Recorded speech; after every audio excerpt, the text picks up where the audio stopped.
안녕하세요. 김대영의 혈액사랑 혈액내과 전문의 김대영 교수입니다. 오늘 이 시간에는 신약 소개 편입니다. 우리 여러 가지 신약들을 소개했는데 특히 다발골수종 신약에 대해서 관심들이 많으신 걸로 알고 있습니다. 과거 다발골수종이라는 병은 저희가 쓸 수 있는 약들이 몇 가지 없었습니다.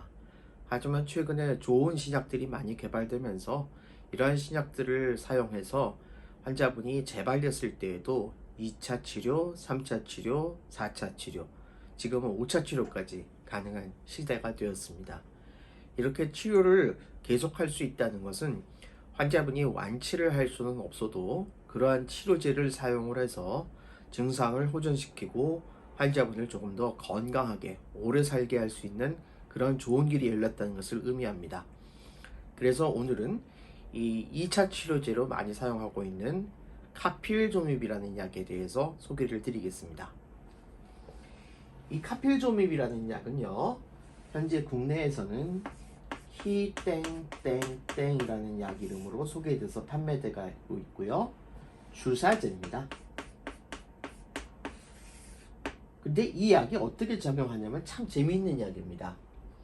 모든 세포는 그 세포가 성장하고 분열하고 증식하면서 세포 안에서 여러 가지 대사 활동을 하고 난 이후에 그 대사 활동의 결과로 이런 찌꺼기들이 쌓이게 됩니다. 대부분 이 찌꺼기들은 세포의 성장과 증식에 관련되어 있는 모든 기능을 조절하는 단백질, 효소들이 끝나고 남은 것들이기 때문에 대개는 성분 자체가 단백질이죠.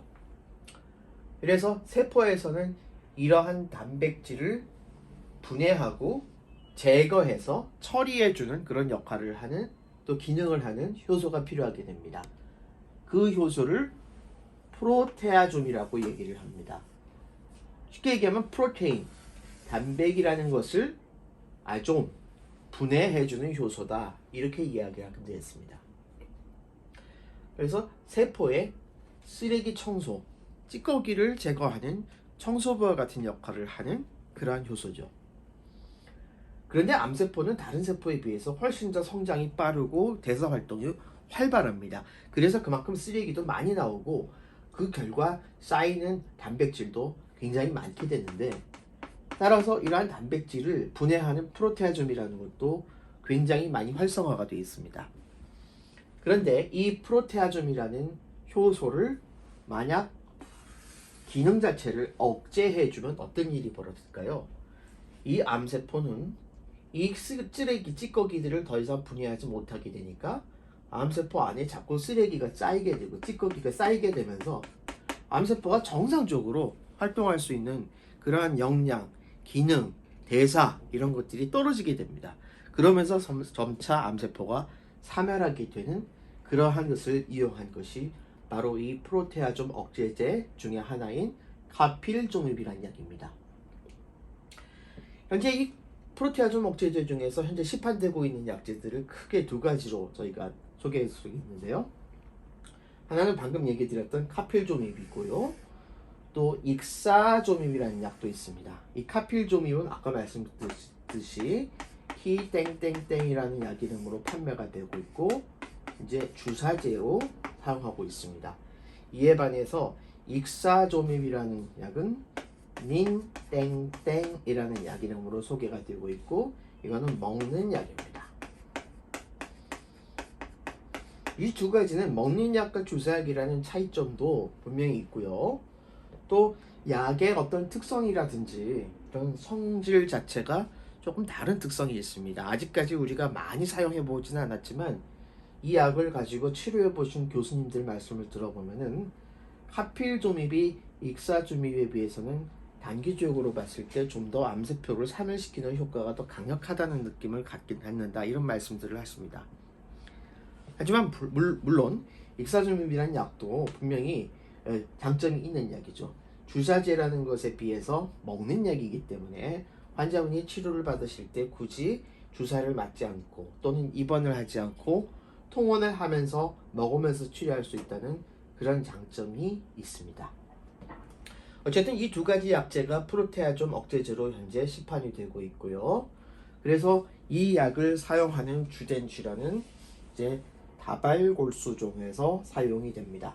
특히 1차 약제로는 아직 사용할 수가 없고 대개 1차 약제를 사용하고 난 이후에 병이 나빠지거나 재발하거나 또는 1차 약제 듣지 않는 경우에 2차 약제로 사용할 수가 있고 1차 약제의 부작용이 심해서 더 이상 1차 약제를 쓸 수 없는 경우에도 2차 약제를 쓸 수가 있는데 근데 어떠한 약제랑 같이 사용하느냐가 조금 달라질 수 있습니다. 현재 이 카필조밉이라는 약을 가장 효과적으로 사용할 수 있는 조합은 카필조밉에다가 레날리도미드라는 경구약제 그리고 덱사메타존이라는 호르몬제를 같이 병용하는 KRD 요법이 가장 좋습니다.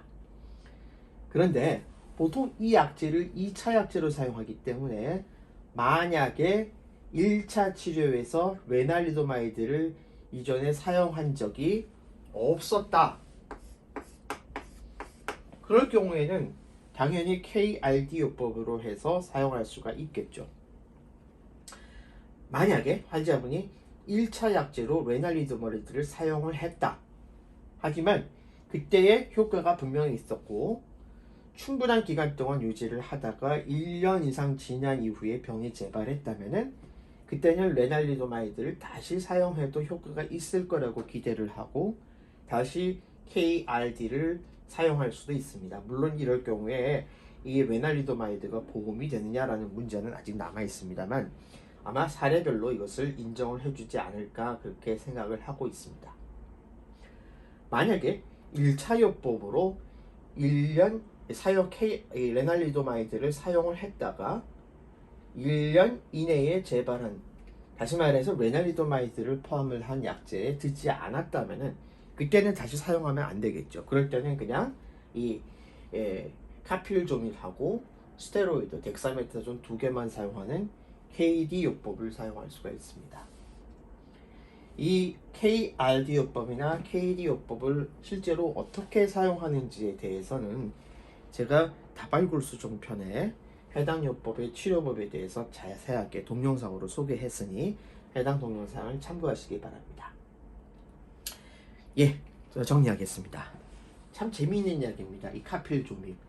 이 카필조밉이 우리나라에서는 키땡땡땡이라는 약으로 판매되고 있고 주사제인데 이 약의 작용 방식을 보면은 모든 세포 안에 들어가 있는 이러한 세포의 대사 활동 이후에 생기는 쓰레기, 단백질 쓰레기들을 제거하는 프로테아좀이라는 효소가 있어서 이 프로테아좀이라는 효소를 억제를 시킴으로써 단백질이 쌓이게 만들어서 세포가 더 이상 기능을 못하고 성장을 못해서 사멸하게 만드는 그런 역할을 하게 하는 그런 약제고요. 이 약제에서는 우리나라에서 지금 현재 시판되는 약에서는 익사조밉이라는 약과 카필조밉이라는 두 가지 약이 있는데 각각 닌땡땡 그리고 키땡땡땡이라는 약으로 판매되고 있고 닌땡땡은 먹는 약, 키땡땡땡은 주사약으로 사용할 수가 있습니다. 이 카필조밉이라는 약을 사용하는 주된 용도는 다발골수종의 2차 약제로 사용할 수 있는데 1차 약제를 무엇을 썼느냐에 따라서 달라지지만 이전에 레날리도마이드를 사용한 적이 없는 환자는 이 카필조밉과 레날리도마이드, 덱사메타존을 혼합한 KRD라는 항암 치료요법으로 사용할 수가 있고 만약에 이전에 사용했지만 1년 이상 지난 이후에 재발해서 레날리도마이드를 다시 써도 되겠다 할 경우는 조심해서 KRD를 쓸 수 있으나 만약에 이 레날리도마이드를 사용한 지 1년도 안 돼서 재발한 레날리도마이드 듣지 않는다 그럴 경우에는 KD 두 가지만 사용을 해서 치료하는 것이 가장 좋을 것으로 생각됩니다. 예, 오늘도 혈액질환으로 치료하시는 저희 환우분들과 그 가족들의 건강과 행복을 기원합니다. 감사합니다.